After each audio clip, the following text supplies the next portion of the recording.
사랑의 주님, 이 밤에도 진리의 말씀으로 저희가 진정 평안을 얻게 해 주시옵소서. 주 예수 그리스도 이름으로 기도합니다. 아멘. 오늘 밤에 주시는 하나님의 말씀을 찾아서 우리가 합독으로 봉독하도록 하겠습니다. 신약 성경 베드로전서 3장입니다. 베드로전서 성경 가지신 분들은 380쪽을 펴주시기 바랍니다. 베드로전서 3장 3절로 4절 두 절의 말씀만을 우리가 같이 합독으로 봉독하겠습니다. 시작. 너희의 단장은 머리를 꾸미고 금을 차고 아름다운 옷을 입는 외모로 하지 말고 오직 마음에 숨은 사람을 온유하고 안정한 심령에 썩지 아니할 것으로 하라. 이는 하나님 앞에 값진 것이니라. 아멘. 혹시 옆에 사람 있으면 이렇게 한번 인사하겠습니다. 오늘 화장을 잘 하셨습니까? 오늘 말씀의 제목은 마음에 숨은 사람으로 단장하는 신앙입니다. 이 단장이란 말, 단장하다, 이 말은 코스모라고 하는 헬라어를 씁니다. 이 코스모란 말에서 어떤 말이 나왔는가 하면 코스메틱이 나왔습니다. 화장이 나왔죠. 여러분, 현대인 중에서 화장 안 하는 사람 누가 있겠어요? 지금은 여자들만 화장하는 게 아니라 모든 남성들도 대부분이 화장을 하고 있는 것으로 보입니다. 이 화장품 사업이 무려 20조에 해당한다고 합니다. 한국에요. 자, 그런데 오늘 이 단장하고 화장한다는 말의 근원이 성경적으로는 어디에서 출발했는가를 오늘 주께서 말씀하십니다. 이 화장이라는 말은, 이 단장한다는 말은 창세기에서 등장하죠. 좀 좋지 못합니다. 아담과 하와가 에덴 동산에서 잘 살고 있었습니다. 그때만 하더라도 죄가 없었습니다. 그래서 피부가 좋았던지 화장이라고 하는 것이 없었어요. 화장하지 않아도 아담 최고의 아름다움을 뽐내고 있었고 하와도 물론 굉장한 아름다움을 갖고 있었던 것으로 보입니다. 그런데 이들이 옛 뱀의 꼬임에 넘어가서 죄를 범하고 말았습니다. 죄가 쑥 들어오자 마음이 더럽혀진 거죠. 그렇죠? 마음이 더럽혀지면서 마음이 허하게 되었습니다. 사람이 죄를 짓게 되면은 마음의 변화가 먼저 일어나는데 마음이 허전하게 됩니다. 저는 성도 여러분들 오늘 말씀 듣고 계시는데 마음이 충만하기를 주님으로 축복합니다.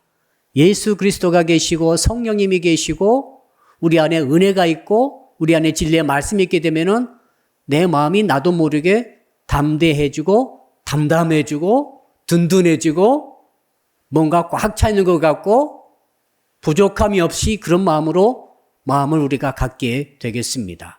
그런데 죄를 짓게 되면은 어떤 일이 일어나는가 하면은 물론 외향적인 일도 일어나겠습니다만 그에 앞서서 먼저 내 마음속에 변화가 일어나는데 허전해지게 되는 거죠. 어떤 한 구석이 텅 비어 있는 것처럼 느껴질 수 있습니다.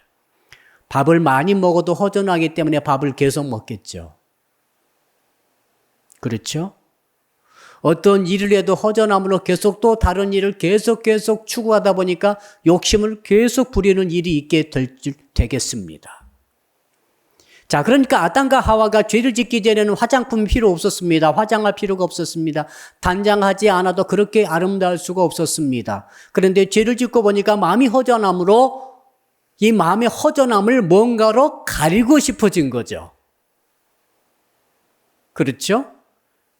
그래서 어떻게 했다고 되어 있습니까? 성경 보니까 자, 나무 잎을 따가지고 옷을 지어 부끄러움을 감췄다라고 되어 있습니다. 이 부끄러움이 뭔가 하면은 마음속의 현상이죠. 예수 믿어가지고 제사함 받고 성령 충만할 때는 부끄러움이 없어져 버렸죠. 성도들이 마음이 담대해지고 담담해지고 든든해지고 마음의 평화가 머무르게 되고 그러므로 외모적으로 단장할 필요가 그렇게 많이 느껴지지 않아요. 근데 마음속에 죄가 들어와가지고 한편이 무너지는 것처럼, 마치 산사태 나는 것처럼 마음이 와르르 무너지는 것처럼 이렇게 되어질 때는 어떤 마음이 드는가 하면, 이것을 좀 감추고 싶어지죠. 커버하고 싶어집니다.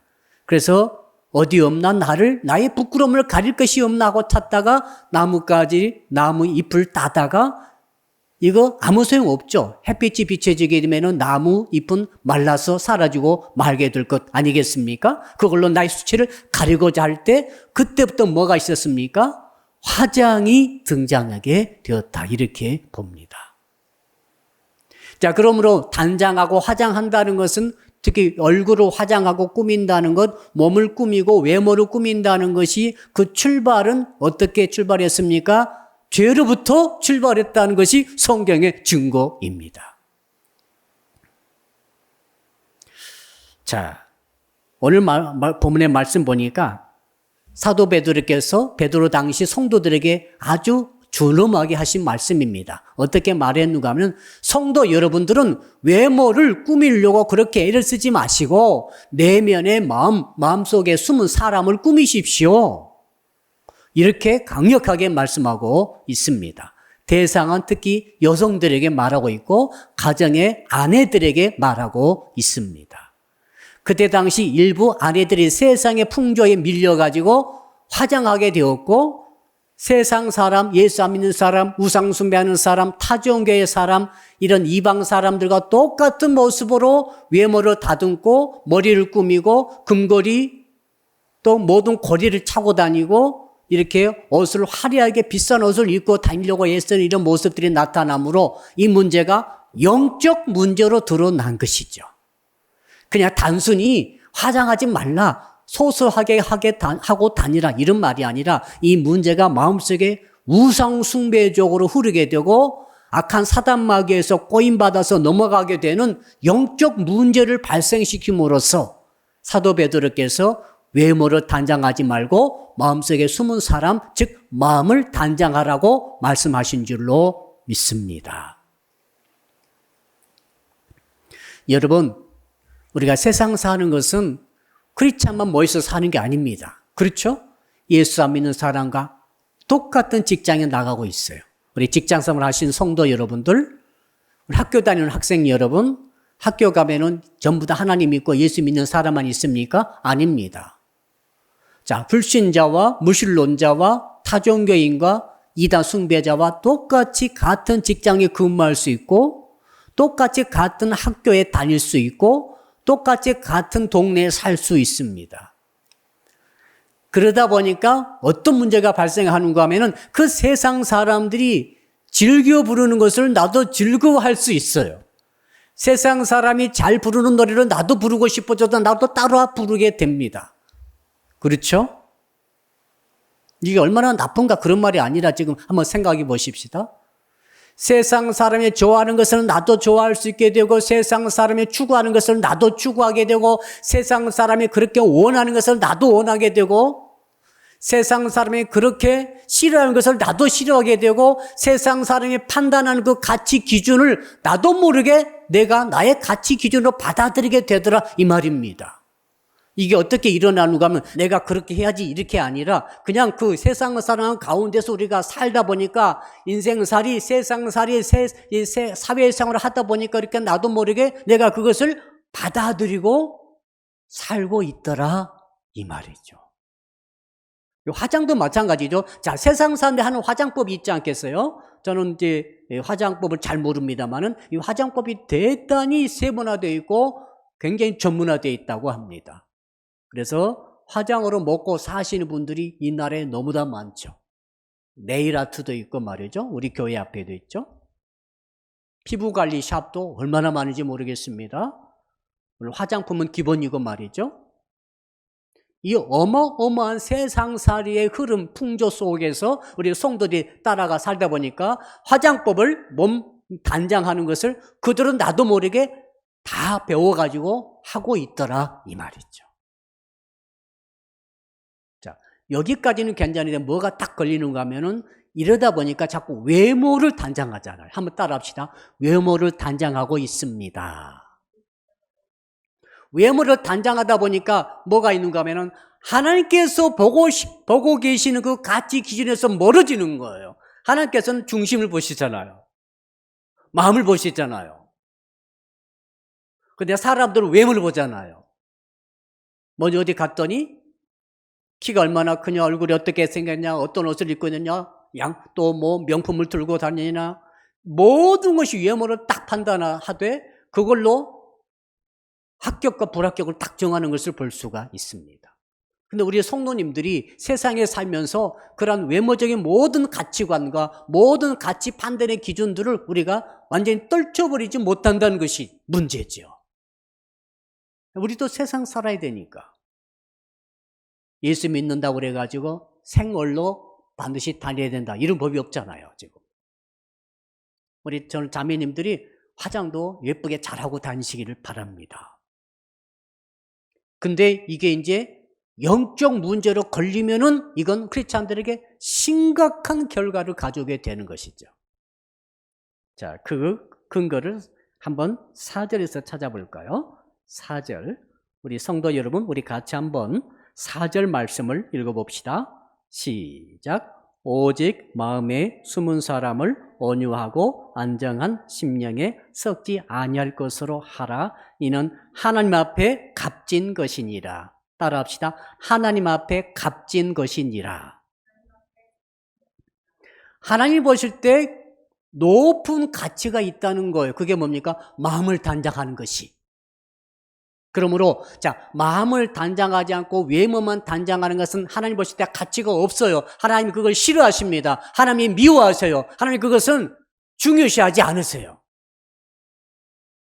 근데 자꾸 성도가 되어가지고 예수를 구주로 믿고 하나님의 아버지를 섬긴다 하면서도 계속해서 마음에 단장하지 않고 이방 사람과 똑같이 세상 사람과 똑같이 외모 단장에만 전부 다 치우쳐 있고 그것에 중점을 두고 있고 거기에 초점 맞춰 있고 그것을 목적으로 살아가고 있는 것처럼 보인다고 한다면은 우리 하나님께서 싫어하신다는 것이죠. 이게 뭡니까? 죄가 되는 거죠.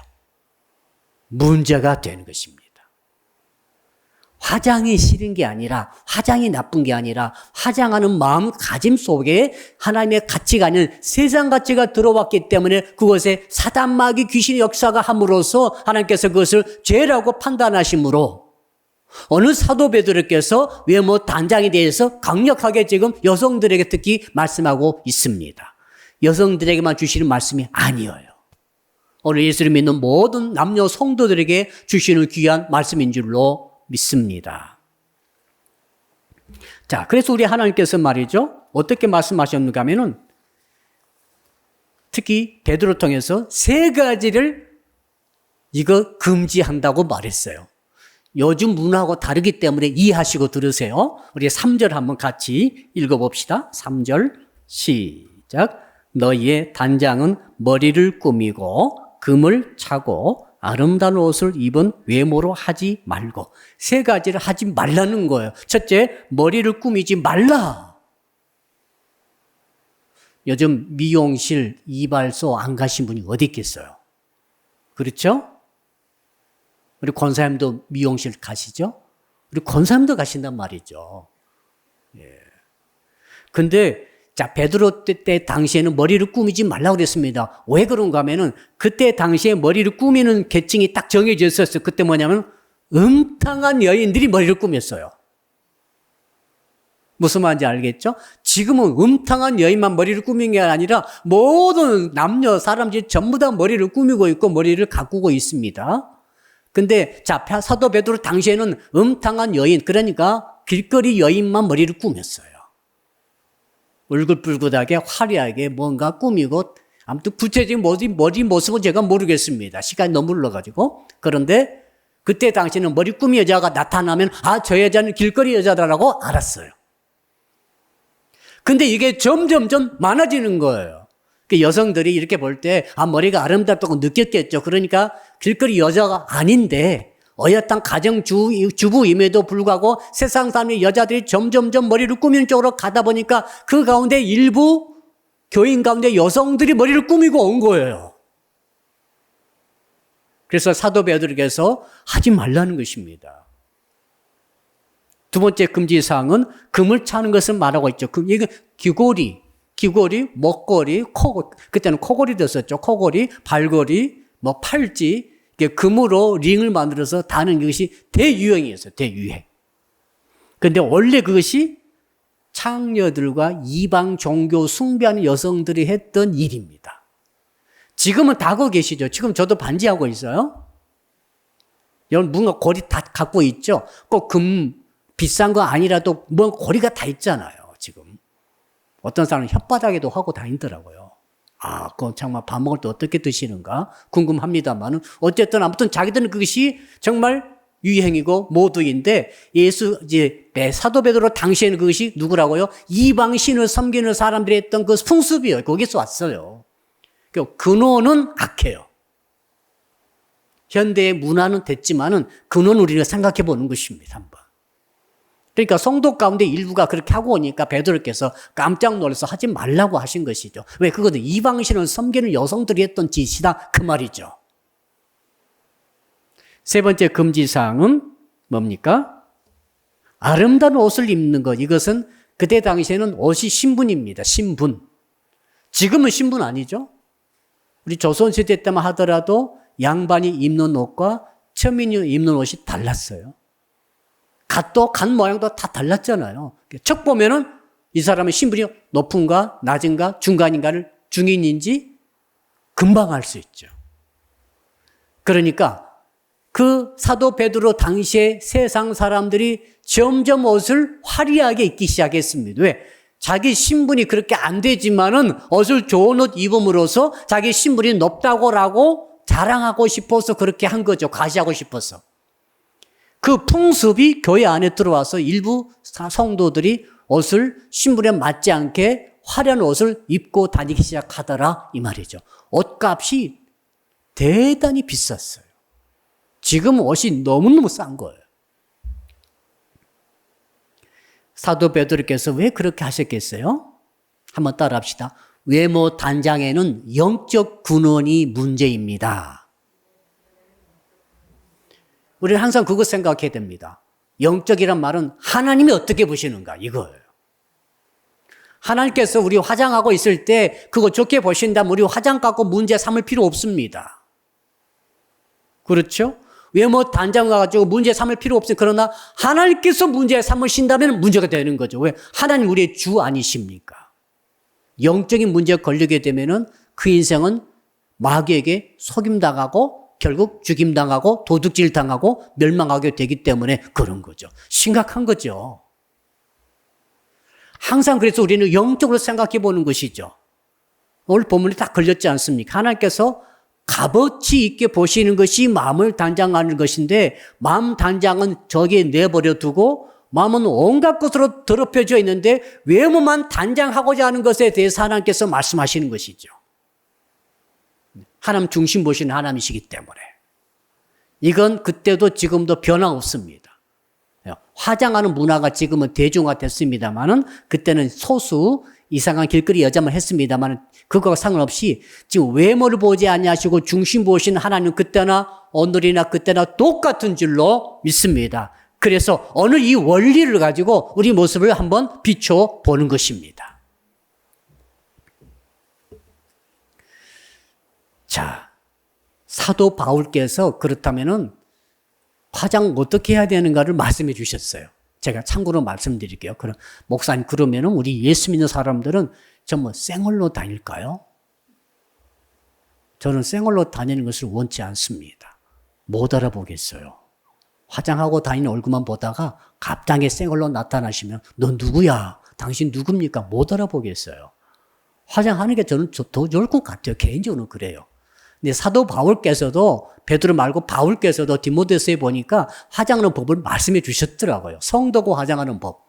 참고로 제가 말씀드릴게요. 성도라고 그래가지고 정말 아무렇게나 정말 화장도 하지 않고 몸도 꾸미지 않고 외모도 단장하지 않고 막 다니라 이런 말이 절대로 아닙니다. 이렇게 말씀하고 계시죠. 디모데전서 2장에 보니까 또 이와 같이 여자들도 단정하게 옷을 입으며 이게 크리스찬의 스타일이야. 한번 따라합시다. 단정하게 옷을 입어야 합니다.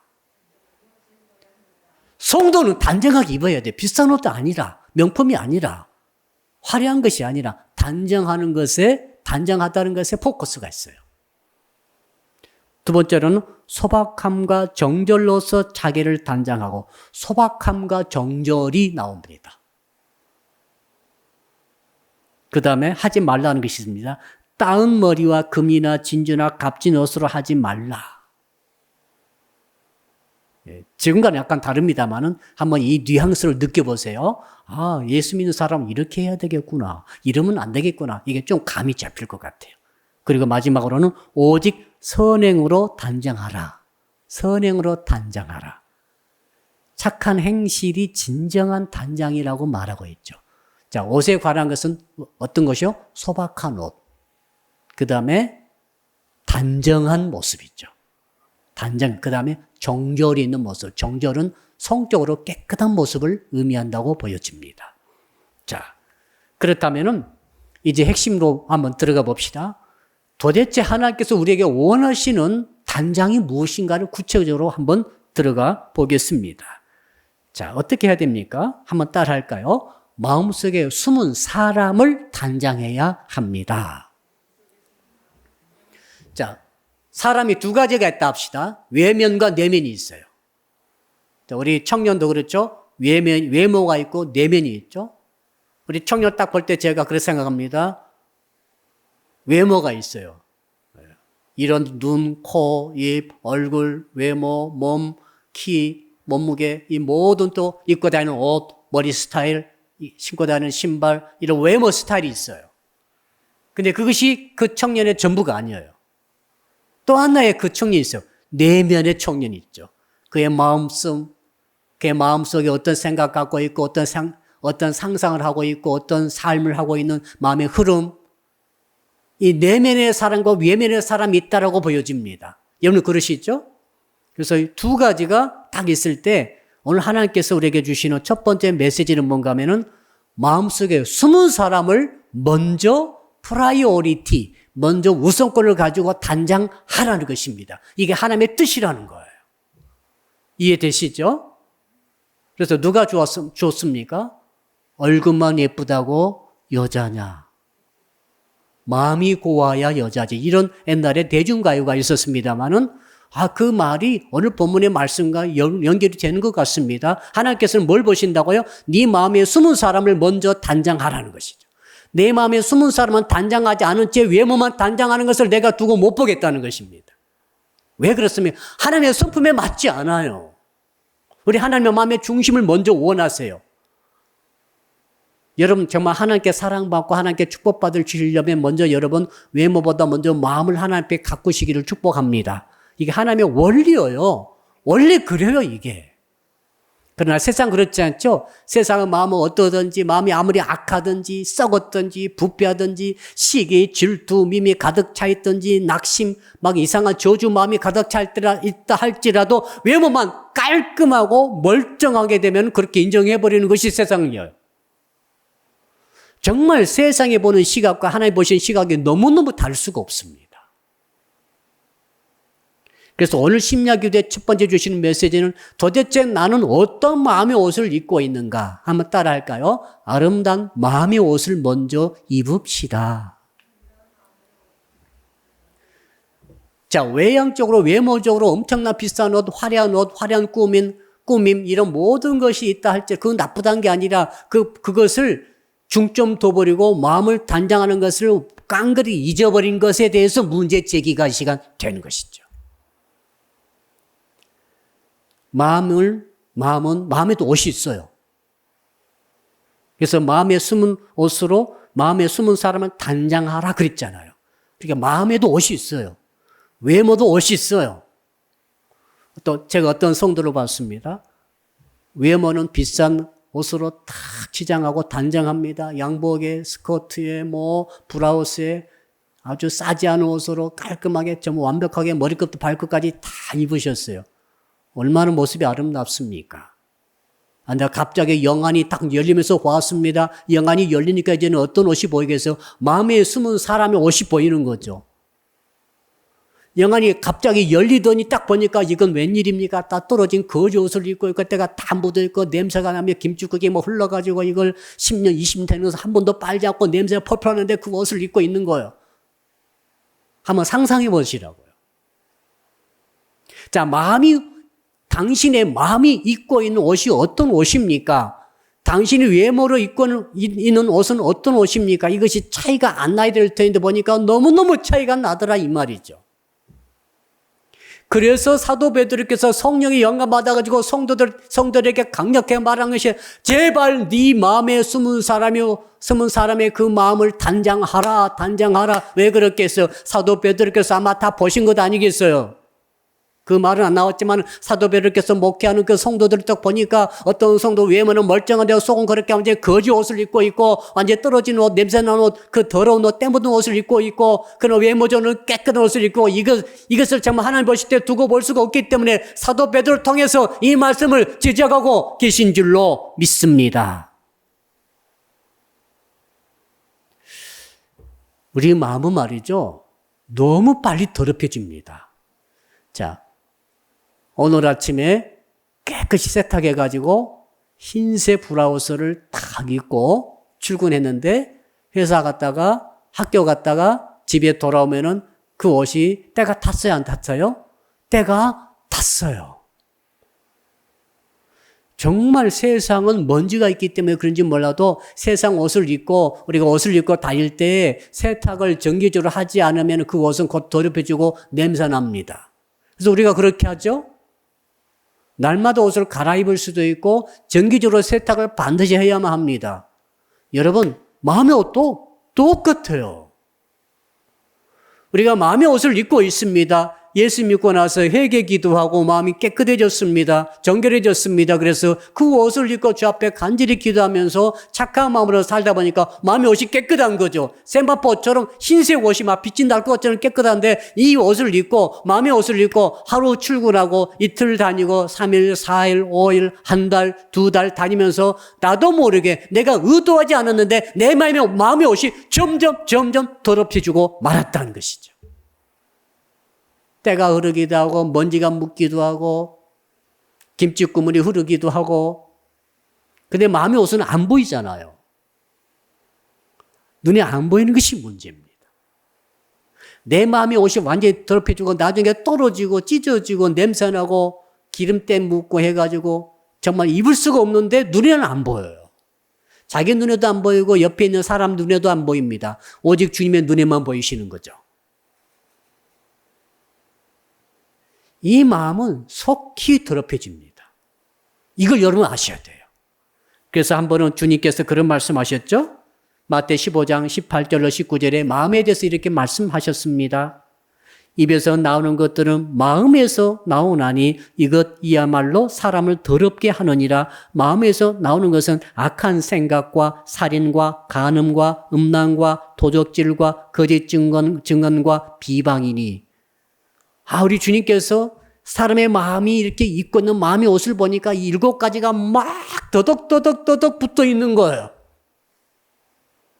한 가지 죄도 정말 심각한데 7가지 죄가 마음의 옷에 더덕 붙어 있다는 거예요. 그러니까 입에서 말할 때마다 속에서 악한 말이 막 나오는 것입니다. 좋지 못한 말이 막 나오는 거예요. 성도 여러분, 그러므로 여러분이 혹시라도 입에서 나도 모르게 욕이 나온다거나 저주가 나온다거나 누구 막 욕한다거나 세상에 어제 방송 보니까 어떤 사람은 대중연설하면서 막 대통령을 놈이라고 욕하더라고. 어제 나 그거 처음 봤어요. 그분 막 목사라고 그러는데 저는 그것 보고 어떻게 대통령을 놈자를 붙여가지고 세상에 그 마음속에 뭐가 들어있는가? 저는 그걸 보는 거죠. 여러분, 꼭 그 사람 말이 아니라 우리를 스스로 좀 돌아보는 시간입니다. 나도 모르게 내 입에서 좋지 못하는 막 쏟아져 나온다고 한다면 오늘 7가지 말씀 그것 아닙니까? 지금 악한 생각, 선한 생각이 아니라 악한 생각, 살인. 뭐가 살인이에요? 죽이고 싶은 마음, 죽여버리겠다는 마음, 이런 말들이 막 쏟아져 나올 때 지금 당신의 마음의 옷에 살인이 붙어 있는 거죠. 아, 진짜 무서운 죄죠. 거기다가 간음. 얼마나 마음속에서 간음을 많이 행하는지, 음란한지 이것들이 정말 따닥따닥 붙어가지고 마음을 더럽혀버렸다는 것입니다. 거기다가 음란, 도둑질. 실제 도둑질은 안 했는데 마음의 옷에 도둑질 붙어 있는 걸 말해요. 저것도 탐욕, 저것도 탐욕, 다 훔치고 내 것 만들고 어떻게 할까? 이 사기꾼들의 마음처럼 이 마음속에 가득 이게 붙어 있으면 그 마음의 옷이 이렇게 도둑질로 더럽혀 있다고 하는 것을 보여주시는 것입니다. 거기다가 거짓 증언, 사기죠. 비방. 요즘 비방이 너무 많습니다. 상대방을 비하하고 상대방을 욕하고 상대방을 지적하고 상대방을 비판하는 것들이 도에 지나쳐가지고 이것들이 마음속에 가득 차면 이것이 비방이 내 마음의 옷을 새까맣게 만들고 있던 그 상태라 이 말이죠. 예수 믿어도 똑같아요. 예수 믿으나 예수 안 믿으나 세상에 살 때 이 마음의 옷이 더럽혀지게 돼 있어요. 그냥 세상이 더러워서 그래요. 아담 이후로 세상이 타락해서 그래요. 그러므로 우리는 어떻게 됩니까? 마음의 옷을 단장해야 되는 거죠. 마음의 옷을 깨끗이 계속해서 바꿔가면서 새롭게 하면서 이것을 꾸며가야 된다는 거죠. 외모가 아니라 내 마음의 옷을 아름답고 단장하고 깨끗하고 정결하게 날마다 가꾸어 나가지 않으면 안 된다는 거죠. 이 은혜가 있기를 주님으로 축복합니다. 이게 너무너무 필요해요. 세상이 악하기 때문에. 10년 전 생각해 보십시오. 10년 전 여러분의 마음이 어떠했습니까? 20년 전 마음의 상태가 어떠했습니까? 저는 확실한 건 있는 것 같아요.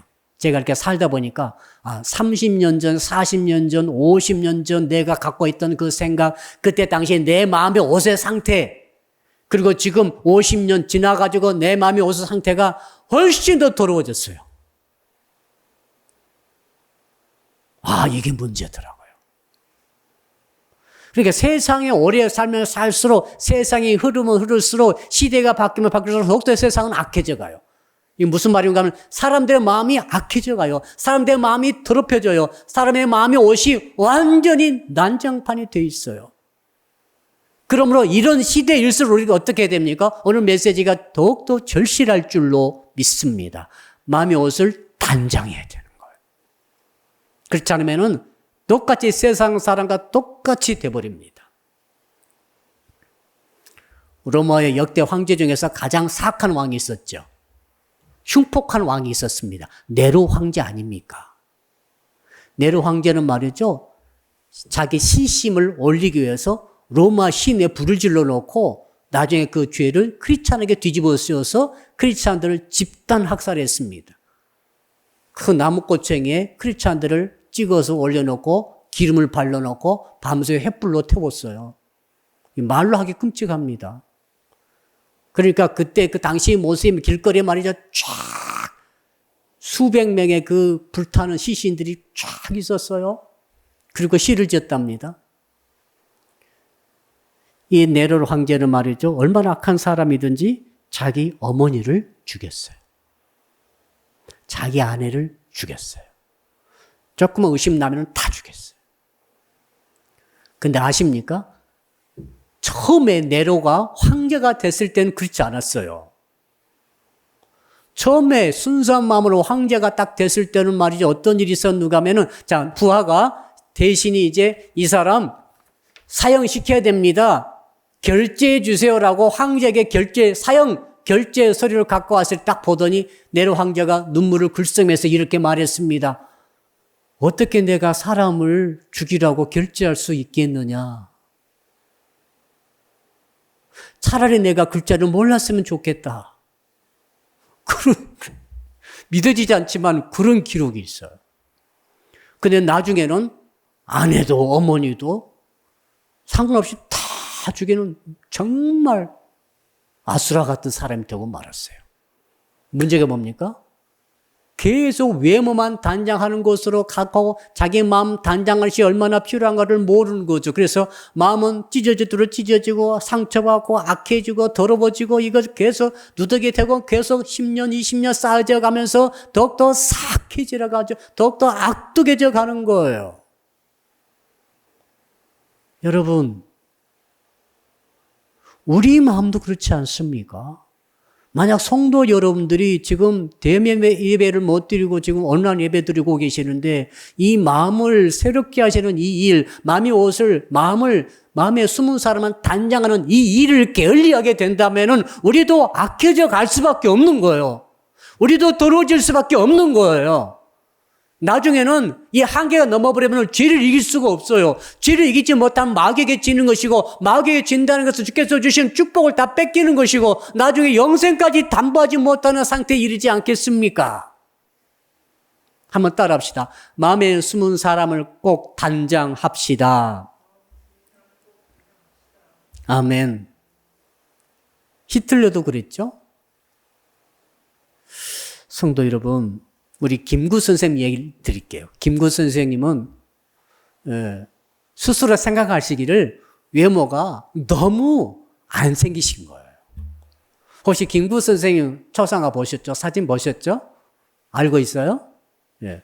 그러니까 이 김구 선생이 어릴 때 청소년 때 그랬던 것 같아요. 야, 나는 얼굴이 이렇게 생겼으니까 나는 성공할 수 있는 확률이 거의 없다, 나는. 그리고 좌절하고 있었어요. 그리고 노력도 별로 않고 그냥 껄렁껄렁 그냥 지낼 수밖에 없었어요. 왜? 스스로 생각할 때 자기는 너무 못생겼거든요. 그래서 성공할 수 있는 조건이 전혀 없다 생각했는데 어느 날 아주 빛이 나는 글귀를 하나 발견합니다. 그 글귀의 내용이 뭔가 하면은 얼굴이 좋음보다 몸 좋음이 더 좋다. 그러니까 얼굴 좋음이 몸 좋음만 못하고 몸 좋음이 마음 좋음만 못하다. 이 글귀를 어디서 읽었어요? 눈이 확 커진 거죠. 아, 얼굴이 아무리 좋아도 마음이 좋음만 못하는구나. 그러면 나는 지금부터 얼굴이 이 모양이니까 나는 좋은 마음을 품어야 되겠다고 결단하고 그때부터 계속해서 좋은 마음 쪽으로 간 거예요. 위대한 민족의 지도자가 됐습니다. 할렐루야. 어떻게 해서 보니까 이해가 되는 것 같아요. 여러분, 외모, 나는 이렇게 못생겼을까, 안 생겼을까, 나는 자격이 없어, 외모 보니까 나는 형편없어라고 계속 빠져있는 분들은 소망이 없어요. 그러나 마음을 단장해야 된다는 생각, 왜? 하나님께서 마음을 가치를 두시고 보신다하셨지 않습니까? 마음을 계속 단장해 가시게 되면 위대한 일이 일어납니다. 우리 사랑 믿기 귀한 성도 여러분, 그리고 이 설교 듣고 계시는 모든 성도 여러분, 여러분의 마음을 아름답게 단장하시길 주님으로 축복합니다. 이것에 포커스를 맞추십시오. 이것에 중점을 두십시오. 여기에 노력을 쏟아 부으십시오. 그러다 보면은 그 마음에 따라서 여러분의 인생이 새롭게 변화되어지게 될 줄로 믿습니다. 자, 그렇다면 구체적으로 한번 생각해 봅시다. 도대체 목사님, 그럼 어떻게 마음을 단장합니까? 오늘 말씀에 두 가지 방법이 나옵니다. 이것들이 그냥 말씀을 정리할 텐데요. 자, 두 가지 어떤 것인지를 한번 우리 본문 다시 한번 읽어 보겠습니다. 자, 우리 4절 다시 한번 읽어 봅시다. 시작. 오직 마음에 숨은 사람을 온유하고 안정한 심령에 썩지 아니할 것으로 하라. 이는 하나님 앞에 값진 것이니라. 첫째는 뭐라고 그랬습니까? 마음에 숨은 사람은 단장하되 온유함으로 하라. 따라합시다. 온유함으로 내 마음을 단장합시다. 여러분, 마음이 온유하십니까? 겉으로가 아니라 지금 여러분의 마음의 옷을 묻고 계십니다. 너의 마음이 지금 온유하니라고 묻고 계신 것 같아요. 우리 온유한 마음의 모델은 예수 그리스도이시죠. 주께서 말씀하시는 나는 마음이 온유하고 겸손하니 내 멍에를 메고 나를 따르라 이렇게 말씀하셨어요. 내게 배우라 이렇게 말씀하셨죠. 이 온유한 마음이라고 하는 것은 어떤 마음인가 하면 어떤 마음이죠? 순한 마음이죠. 착한 마음이죠. 겸손한 마음이죠. 화내지 않는 마음입니다. 막 불끈불끈 막 혈기 부르는 마음이 아니죠. 이 온유한 마음은 상대방을 그 모습 그대로 받아줄 수 있는 마음이죠. 자, 이 온유한 마음을 조금 더 들어가 봅시다. 예수님은 이 온유한 마음을 가지셨어요. 그래서 십자가를 지실 때 군소리 없이 불평 없이 저주하지 않고 그대로 받아들이셨어요. 심지어 자기를 죽이는 원수를 향해서 저 원수를 용서해달라고 기도하시고 돌아가셨어요. 자, 이런 일들을 행하는 그 원인이 뭔가 하면 예수님의 마음이 온유하신 거예요. 사납지 않았어요. 거칠지 않았어요. 온유하셨어요. 자, 십자가를 앞에 두시고, 자, 겟세마네 동산에 마지막 기도하실 때, 자, 제사장들이 보낸 군사들이 왔습니다. 예수님 체포하러 왔어요. 그 앞에 누가 있었습니까? 가룟 유다가 앞장서 왔지 않습니까? 와가지고 체포하려고 할 때 베드로가 검을 꺼내가지고 말고의 귀를 쳐버립니다. 귀가 떨어져 나갔습니다. 피가 흘렀어요. 그때 주님이 그 귀를 붙여주시면서 베드로에게 말하기를 검을 든 자는 검으로 막한다고 검을 거두라고 말씀하셨어요. 이 마음이 온유한 마음입니다. 이 온유한 마음이 너무너무 귀한 마음이에요.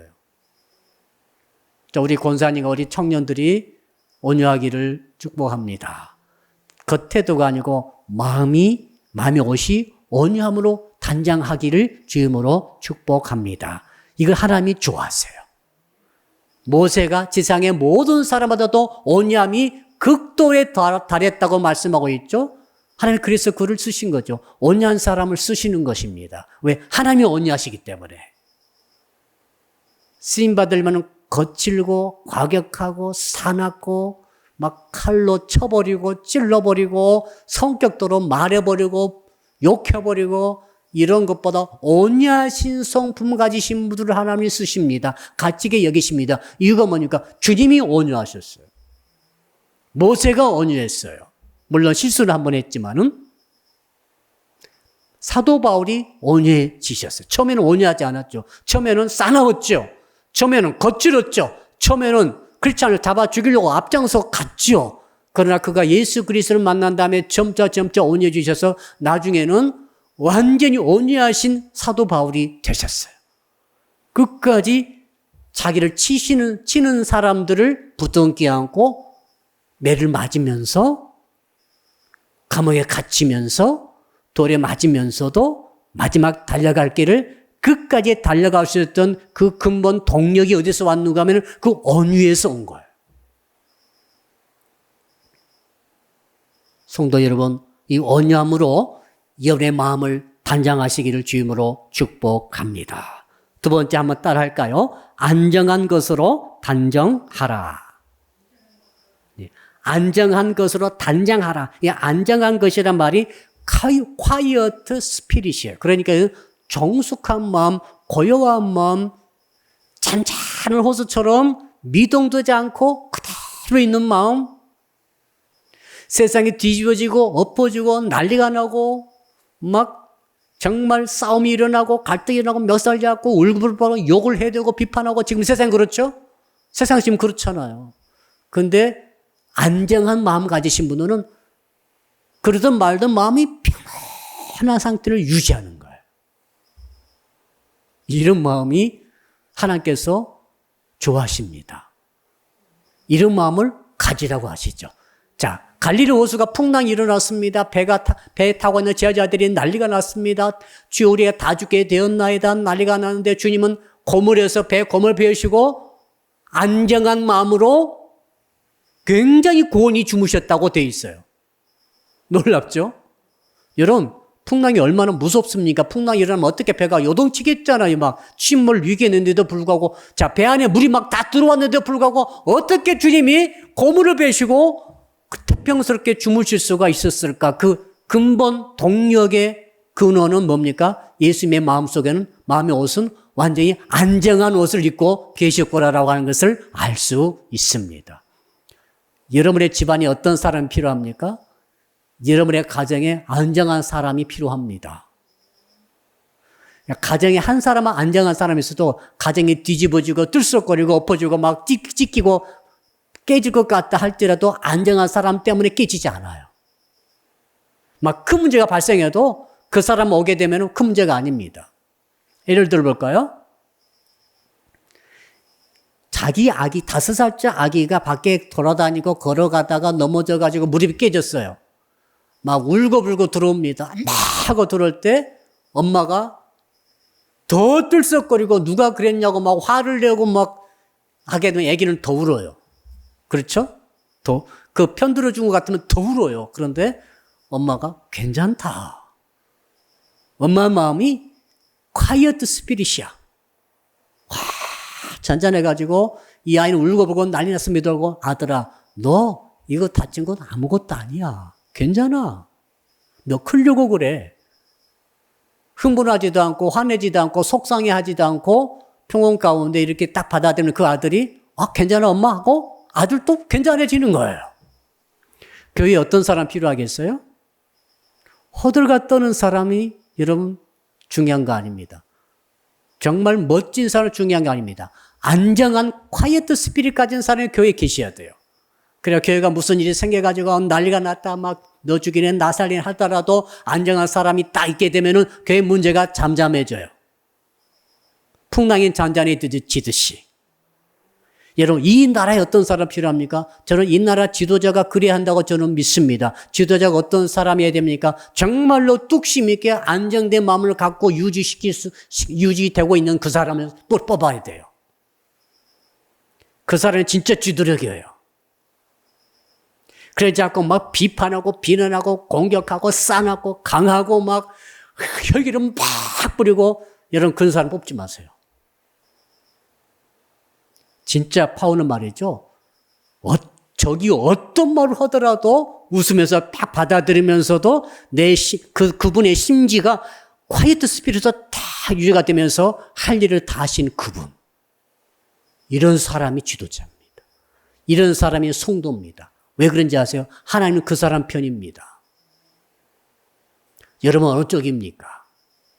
말씀의 결론입니다. 주께서 2가지 말씀하셨습니다. 주님은 마음을 먼저 보신답니다. 마음의 중심을 보신답니다. 마음의 옷이 어떤가 지금 주께서 보신답니다. 사납게 나가지 마시고 마음을 늘 새롭게 해야 됩니다. 어떻게 해요? 오늘 밤에도 여러분 마음속에 더러워진 거 마음의 옷에 붙은 것들 다 떼어내세요. 세탁하세요. 끄집어내가지고 고백해서 털어내버리세요. 그리고 2가지를 내 마음의 벗으로 받아들여야 됩니다. 온전 받아들이세요. 안정된 마음 받아들이세요. 이것을 무장하십시오. 그래서 험하고 거친 세상을 승리로 살아가시기를 주 이름으로 축복합니다.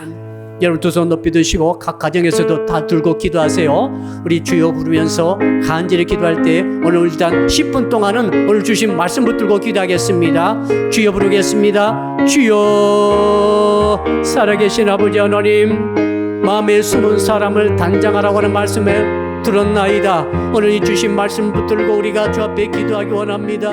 주여 외모에 치우친 저희들이